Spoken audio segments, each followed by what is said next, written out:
Welcome to a sad edition of the Heapy podcast. I'm your host, Giancarlo Navas. Well, it's actually the Heapy postgame show. It's name TBD. We'll figure it out. We're creative. With me today, I have the great Siobhan Beslow. How are you? What's up, people? Hi, Franky. Hey, G. What's up, chat? What's up? Other face, spoiler alert, Franky G, 2K coach, Extreme B co-founder. What host of the postgame show? Host of pre-gaming. I said it wrong. Multimedia mogul over here. Franky Garcia, how are you, my friend? What it do, guys? I'm so excited to talk. That was a great game. I'm so tired, but that was worth it for 44 minutes. Let's get right into it, guys. So, Heat lose to the Warriors 110 to 123. It was we got to start with I want to start by saying this, and some people on Twitter said, we're too good for moral victories. They're on the second night of a back-to-back, and they played the champs down to the wire, and they played them really freaking good, if not for a couple mixed performances from some of their B players. But that was a good team effort, Franky. I think with all the woes that we had early in the season and all the fears that we had, I thought between the game against Portland and even in a loss tonight, they looked good. They didn't look like a bad team. They didn't look like they didn't belong. And they got a superstar performance from their superstar. Bam looked aggressive. Strus looked really good. I think, some of their other guys had, more of mixed moments. But I thought it was a good team performance in spite of it was a loss. Yeah, they battled, they competed. There's definitely things to clean up and work towards. Like, this wasn't their best all-around game. Defensively, they really struggled. They couldn't control tempo. They couldn't make Golden State uncomfortable at all throughout the game. Golden State pretty much got whatever they wanted, and they shot the shit out of the ball. So, but there was definitely things to be encouraged about, and I think once the Heat, I feel like the Heat are getting closer to finding their identity, and I'm excited about that.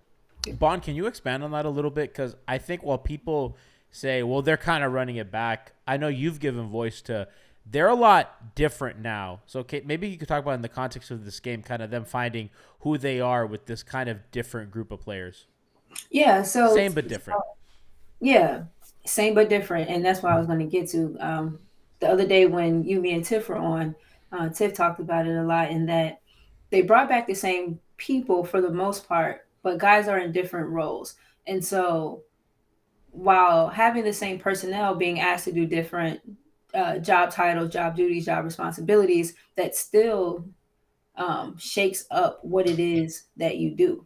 Like, you're in, one position at work, you get a promotion. Yeah, you're still with the company, but now you're asked to do different things. And now there's someone behind you that's probably asked to do different things also to make up for what you did. And so it feeds itself that way.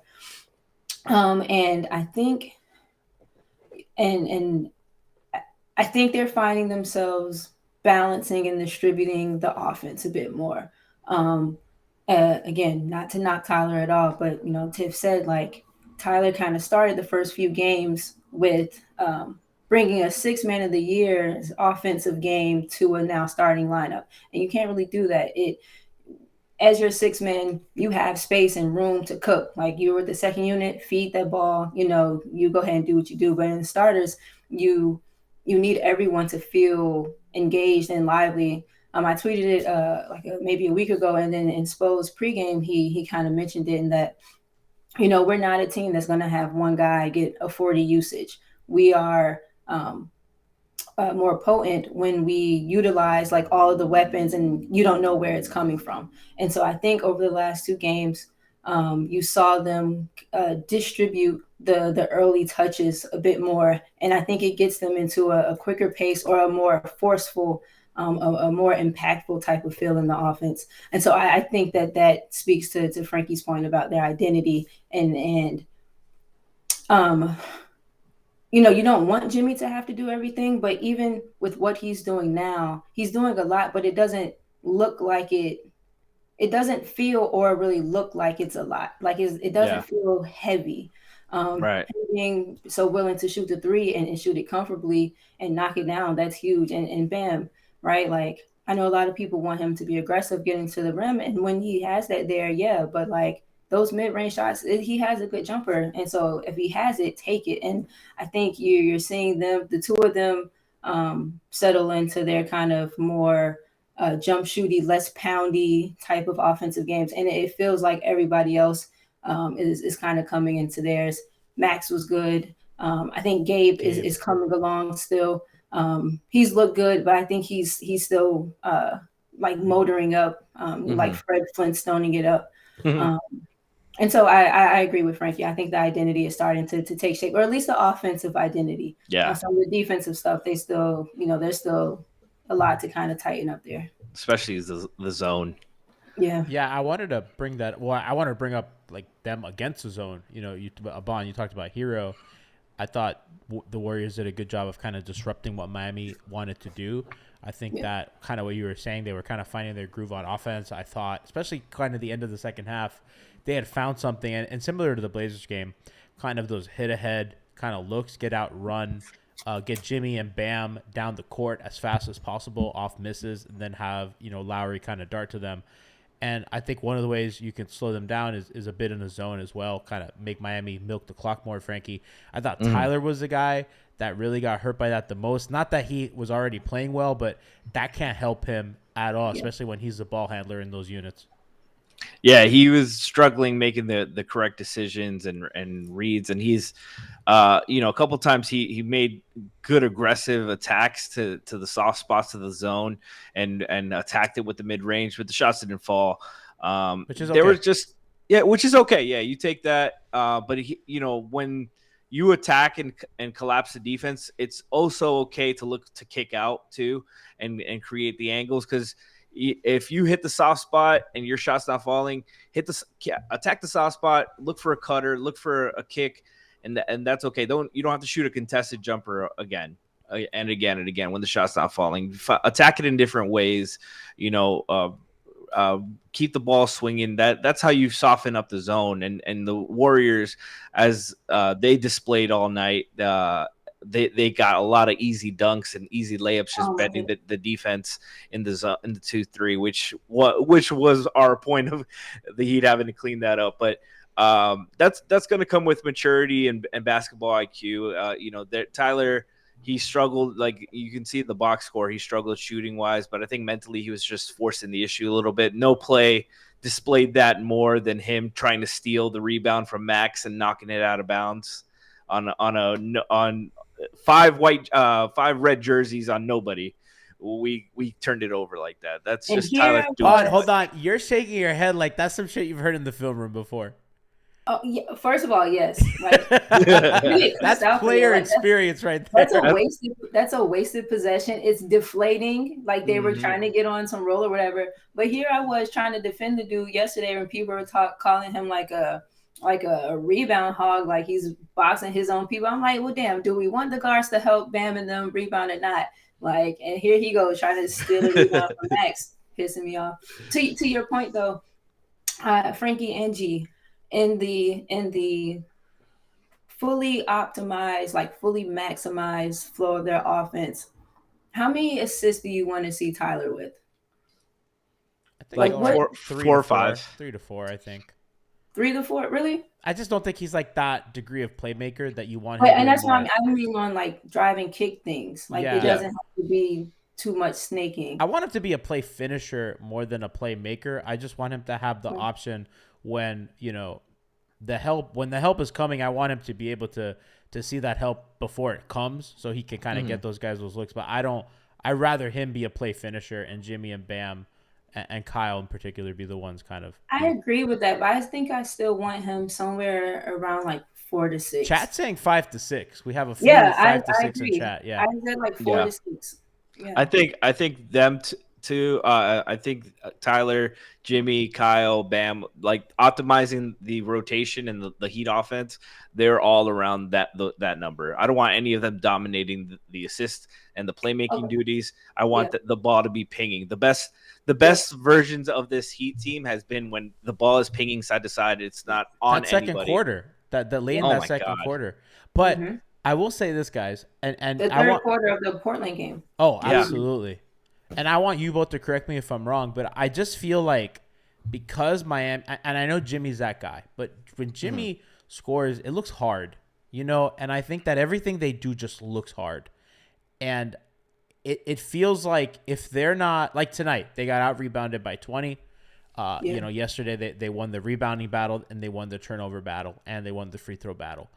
And that's how you make your life easy. Tonight, despite them playing well, it just looked laborious.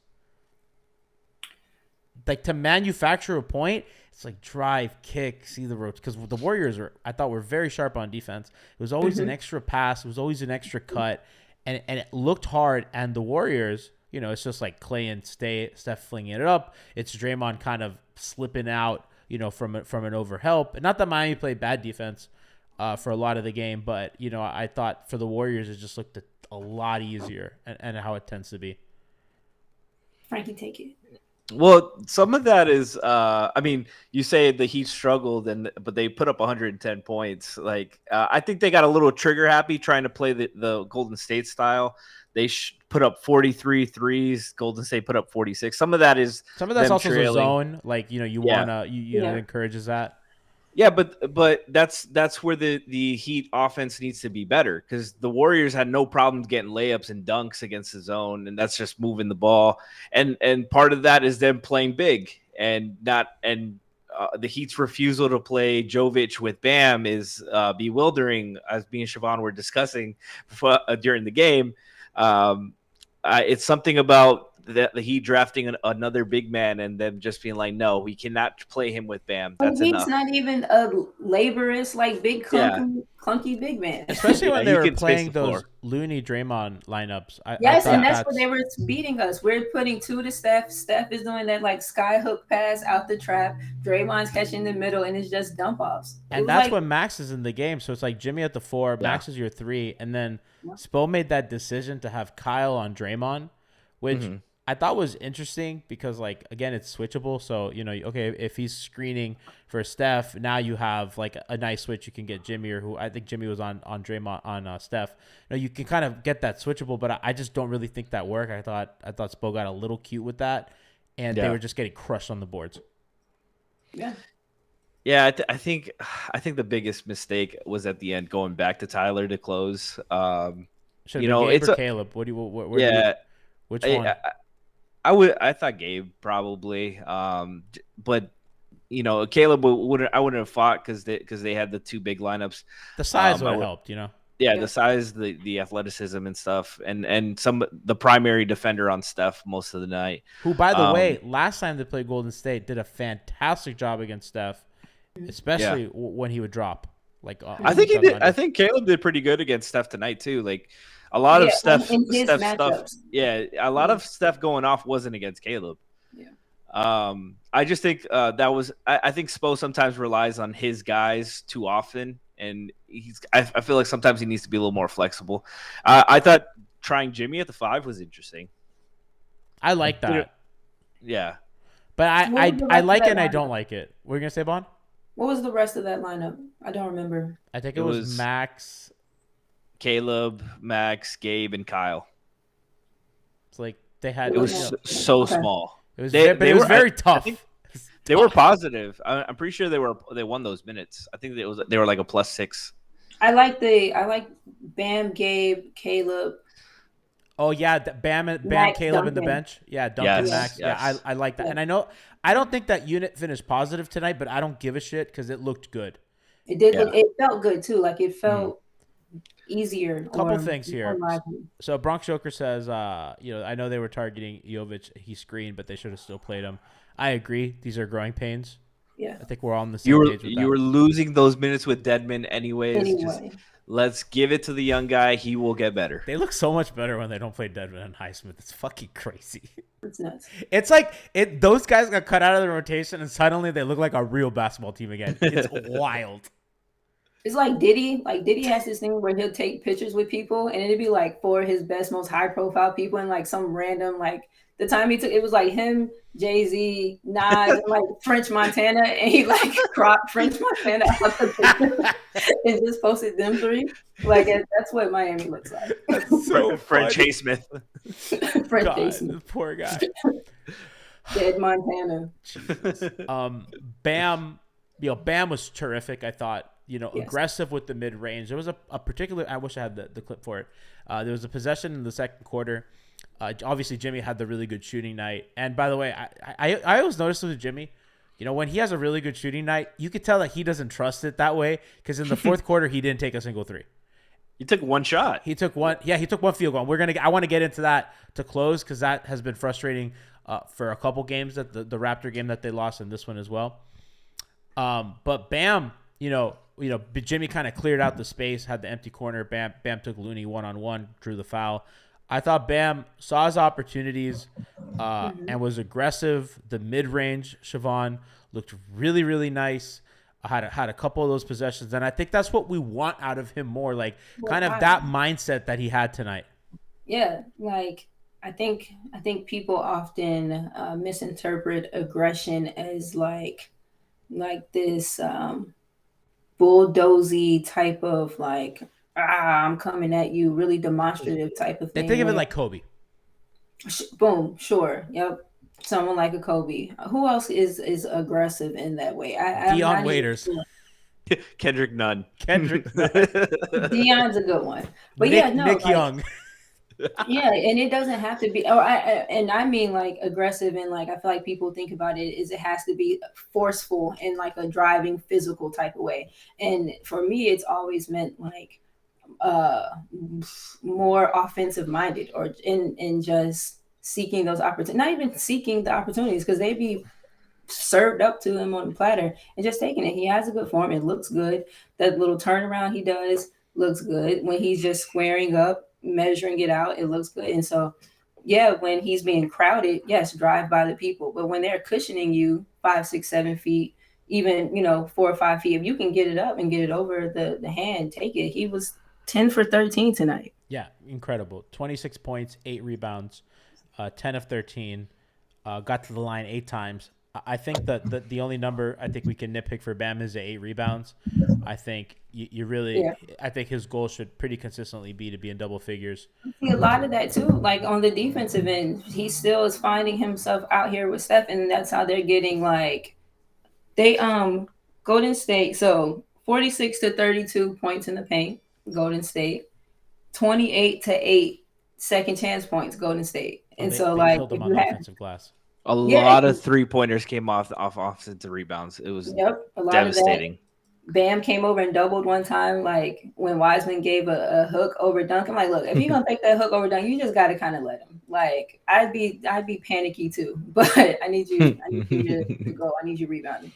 The crazy thing is also like Miami. Obviously Jimmy had the big steal game. Miami won the turnover battle, and they just got crushed on the boards. Yeah. And I see chat talking about, if Jay Jock says if Dedmon and Yurt are out, can they even play Bam and Jovic together? I think probably playing. Well, I think what they're saying is that like, well, do they have if Yurt and Bam play together, then who's the backup 5? Like who's driving the car? I think. Well, go ahead, Franky. Oh, I'm sorry. No, finish. No, I was gonna say like we talked earlier. I think playing Jimmy at the 5 is maybe a precursor to seeing like, hey, can we buy a couple minutes with this so that we can try these things out so that we can play with our lineups? Yeah.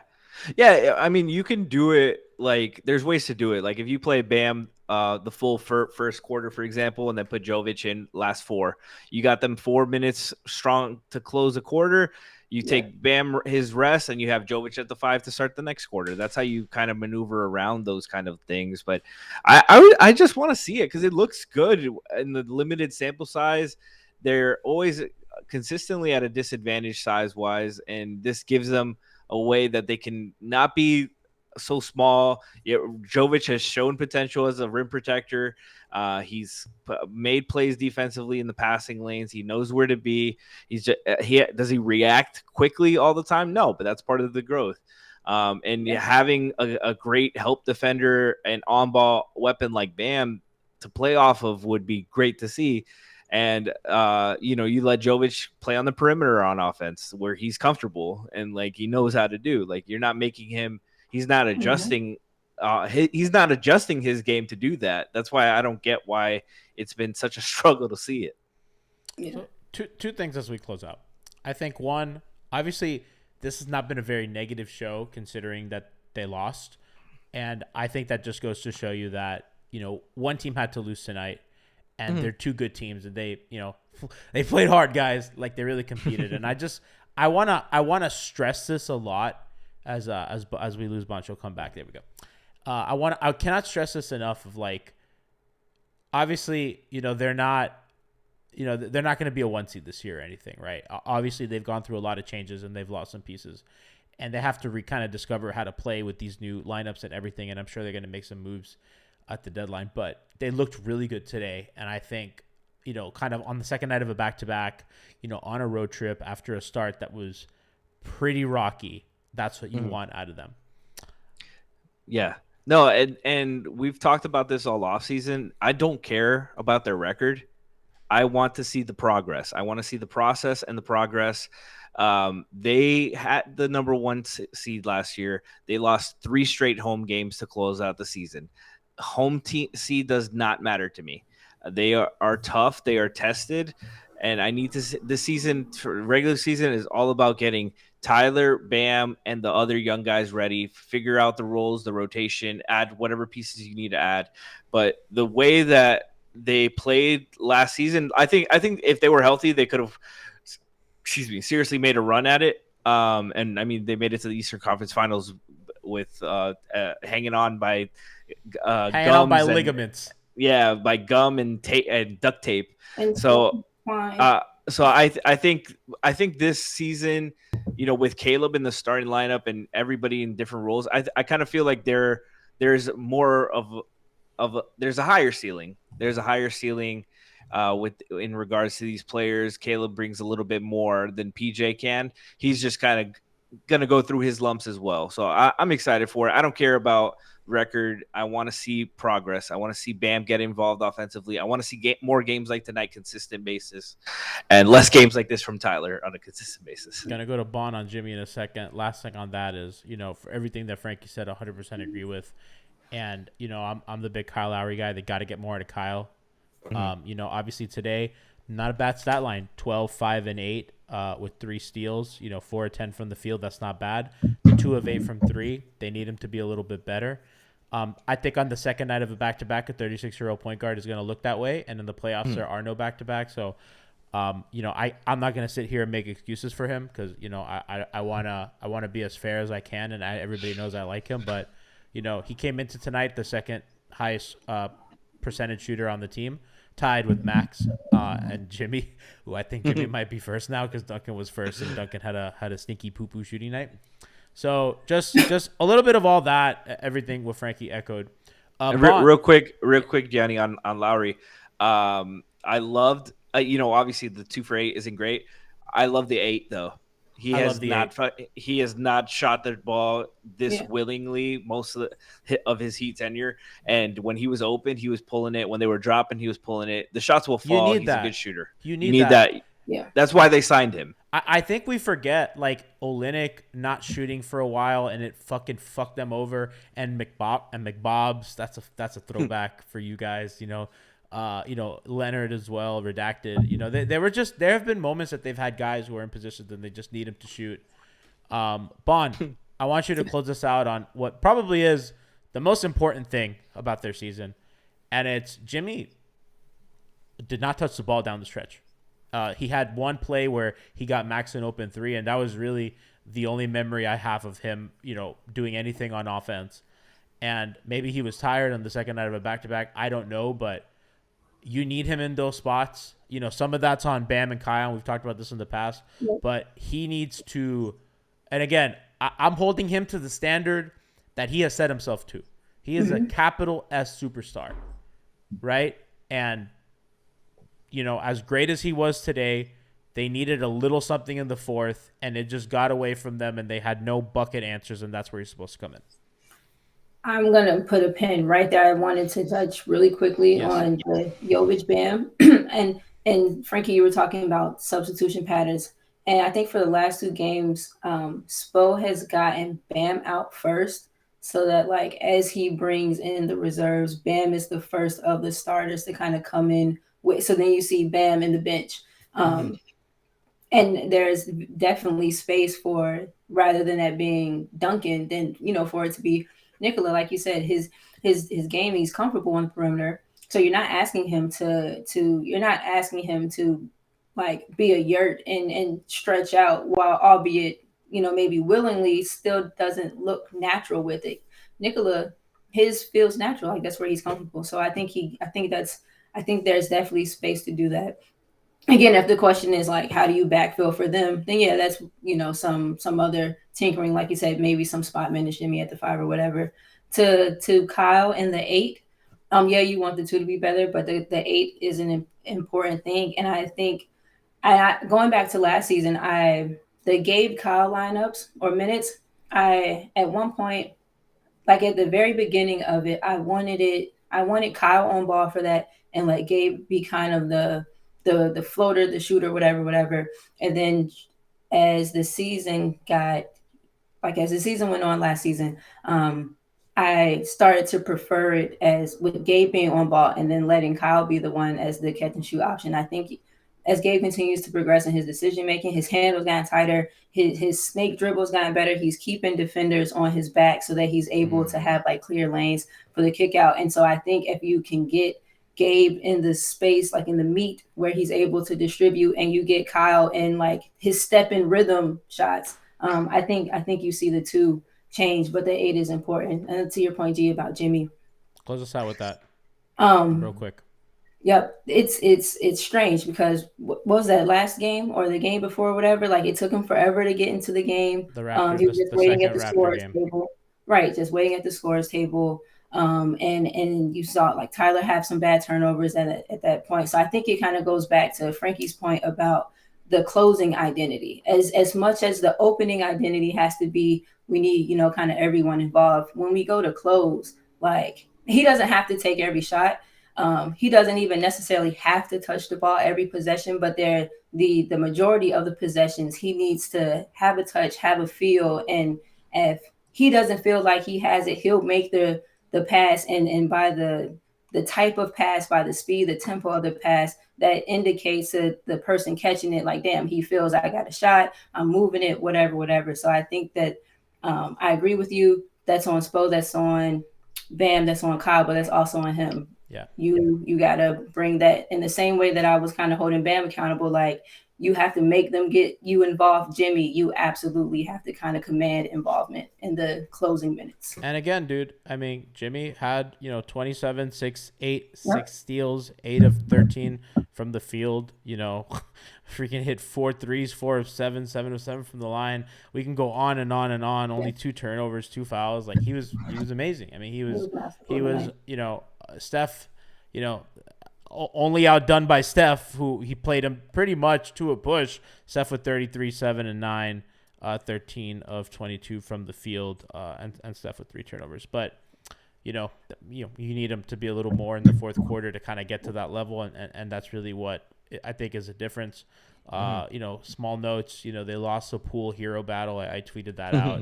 I think that's important. Those are their 2 kind of spark plug, kind of shot getters, and Poole just thoroughly outplayed Herro. That Poole guy's good, man. Fucking A, bro.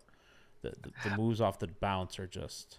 He's good, man. Like, he's good, and yeah. Frankie, what do you got? One thing that I talked about today in pre-gaming, we haven't really talked about any slow starts anymore. The starting lineup last year, it was consistent issue. Starting lineup, slow start, like game after game, 2 out of 3 nights.